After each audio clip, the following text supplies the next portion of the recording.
Territoire 2020, le futur des associations sur Sensation Normandie.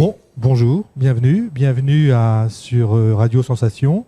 Que vous soyez concerné par la santé, la vie courante, l'environnement, la culture, l'économie, la vie associative, tout ce qui vous interpelle, tout ce qui vous parle se trouve nécessairement sur Radio Sensation, avec qui nous enregistrons ce nouveau magazine du MAG.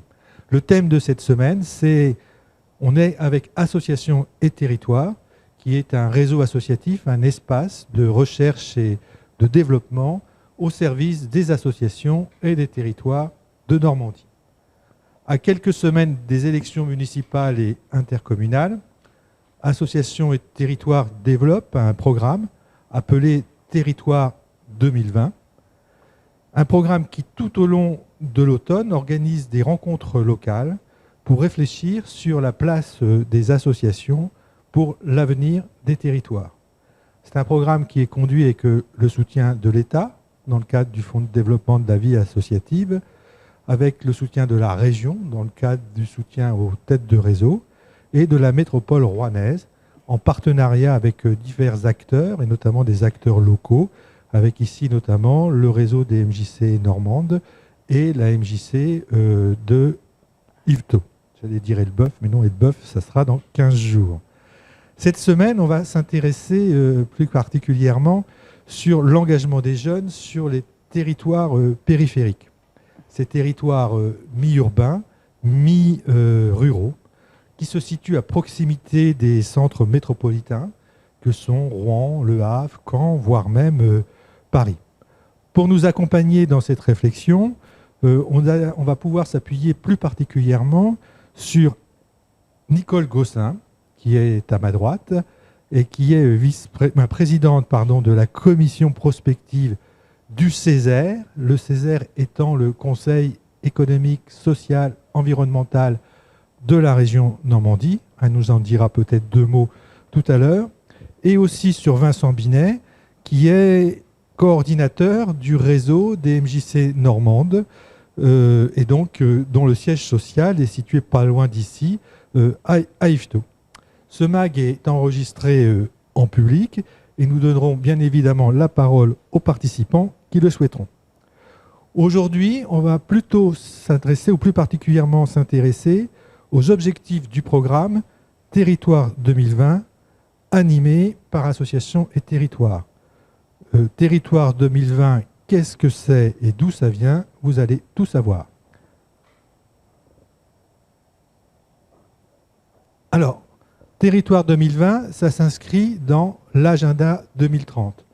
L'agenda 2030, c'est un programme, parce que l'agenda, il faut le prendre au sens anglo-saxon du terme, un programme qui a été voté par l'Assemblée générale des Nations unies en 2015 et qui dit que pour réussir à sauver l'humanité, et pas la planète, mais sauver l'humanité, il est indispensable de reconsidérer de fond en comble l'ensemble de nos modes de vie et qu'il ne suffit pas de traiter du CO2 d'un côté, de la préservation de la ressource naturelle, de la culture ou de l'éducation, mais que tout cela est complètement interdépendant. L'Assemblée générale des Nations unies donc, a voté un programme autour de 17 objectifs qu'on va retrouver sur le diaporama qui est ici, où on a aussi bien l'économie, le social, la culture, l'éducation, la pauvreté, la préservation des ressources, l'élévation du niveau de la mer, etc., avec cette idée qu'on va être confronté à un grand basculement et qu'on va être obligé de s'interroger sur c'est quoi faire société, c'est quoi et quelle est la contribution de chacun, et qui nécessite un partenariat entre les différents acteurs qui font les territoires.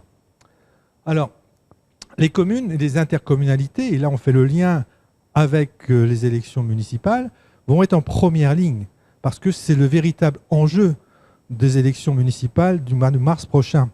Parce que Agenda 2030, c'est dans 10 ans, et la mandature municipale, c'est 2020-2026. C'est-à-dire que si les collectivités locales ne se sont pas emparées de cette question-là dès le début de la mandature, il y a de fortes chances que la France passe à côté de l'agenda 2030. Parce que caractéristique forte de l'agenda 2030, c'est qu'il va reposer sur l'initiative des collectivités territoriales, de la société civile, parce que pour pouvoir gérer de manière transversale l'ensemble de ce changement de société, c'est d'abord sur les territoires qu'il va falloir s'appliquer. Donc c'est dans ce cadre-là que Association et Territoires construit sa réflexion, avec l'idée qu'en France, mais comme dans tous les pays développés d'Europe occidentale notamment, on a 3 acteurs qui font les territoires au niveau local. On a les entreprises, on a les collectivités et les associations. Ces trois acteurs collectifs. Il y a un 4e acteur qui fait l'animation et le développement des territoires, c'est le citoyen. Mais dès qu'il est collectif, il devient de fait associatif. Et ces 3 acteurs-là, ils sont un petit peu comme les instruments de musique dans une partition musicale. Chacun joue sa ligne, mais pour que ça soit joli, il faut que ça soit en cohérence, en synergie avec les autres acteurs. Et donc, c'est dans ce cadre-là que se situe. Et donc, les associations, dans le cadre de l'agenda 2030, ne vont pas échapper à la nécessaire mutation. Elles sont confrontées aux mêmes difficultés, aux mêmes défis que les collectivités locales et que les entreprises. Au plan local, les associations, on aura l'occasion d'y venir, je pense, sur l'engagement des jeunes plus tard, les associations peinent parfois à prendre en compte les évolutions de notre société, répondre à la diversité des besoins des usagers, prendre en compte la disponibilité des bénévoles, les nouvelles formes de bénévolat et aussi l'émergence des nouvelles formes de technologie, des technologies de l'information. Face à cela, on a aussi des réseaux associatifs anciens qui se sont développés tout au long des années 60, des années 70, qui ont maillé le territoire de la France, qui eux-mêmes sont confrontés à ces difficultés, notamment à s'inscrire dans l'animation des territoires. Et les associations locales peuvent, elles, qui sortent de ces grands réseaux-là, avoir la tentation de se replier sur elles-mêmes. Et donc, au lieu de faire société, en fait, de faire corporatisme, de faire corporation. Donc, on a un tissu associatif qui est très fragilisé aujourd'hui. On a des acteurs sociaux et certains citoyens qui s'engagent, mais se détournent de la vie associative. L'INSEE nous a sorti une enquête récemment qui le pointe encore. Et on a des pouvoirs publics qui ont tendance, dans notre pays, à marginaliser le tissu associatif. Alors, mars 2020, eh bien, est-ce que c'est l'ultime chance de sauver le monde ? Eh bien, c'est la question que l'on va traiter à travers plusieurs mags, où nous sommes là à Yvetot, hébergés par la MJC de la région d'Yvetot, voilà, de l'intercommunalité. Je me tournais vers Monsieur Contremoulin pour vérifier que c'était bien la MJC de la communauté de communes et pas simplement que de Yvetot. Là, j'avais un petit doute. Alors, elle est d'Yvetot et elle travaille sur le territoire de l'intercommunalité. On y reviendra. Et voilà. Après, avec l'enjeu important, et on va s'arrêter là-dessus pour ce premier numéro, c'est de dire que les 3 acteurs que sont les entreprises, les associations, les collectivités, sont au même niveau. La collectivité, elle n'est pas au-dessus. Elle a une compétence que lui donne la loi, c'est d'animer le territoire. Mais elle est au service des autres acteurs, avec les autres acteurs.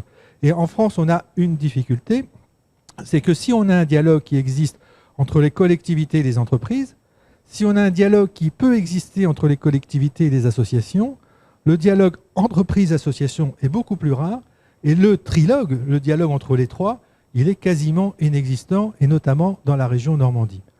Il se trouve qu'il y a 2 jours, nous organisions une rencontre à Rouen sur l'exemple des Pays-Bas, et là, notre intervenant néerlandais a souligné qu'effectivement, dans un pays pourtant réputé capitaliste, libéral, centré sur l'économie, au cœur de la problématique du développement des Pays-Bas, il y a la cohésion sociale, il y a l'application des citoyens, il y a la participation de chacun des acteurs à l'animation des territoires.